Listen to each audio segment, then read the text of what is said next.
So you can see here that I have a project, and if I were to go around, change this out right here, and then let's say change this out, and I want to save this project, then what I can do is I can download this as a PDF document. So to do that, I can go around onto the top right, click on the three dot icon right here where it says more action, and here you can see download as PDF is an option. So once you click on this, what happens is that it downloads the file as a PDF document, as you can see. So I'm just going to go around and save this on my desktop.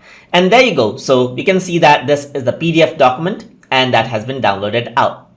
Let me just go back right here, and what you can also do is you can go on to the Jamboard Home and download the PDF file by going on to more action over here and by downloading it as PDF from over here as well. So once you do that, you get the same option. You can download it out, and once you open, you get the PDF file just like this.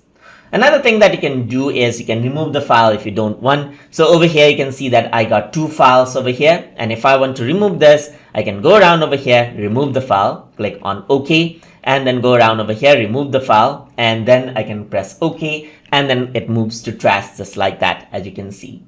And that is how you can download documents as PDFs and remove the file inside of Jamboard. So I hope you guys learned something as always. And as always, please like, comment, share, and subscribe.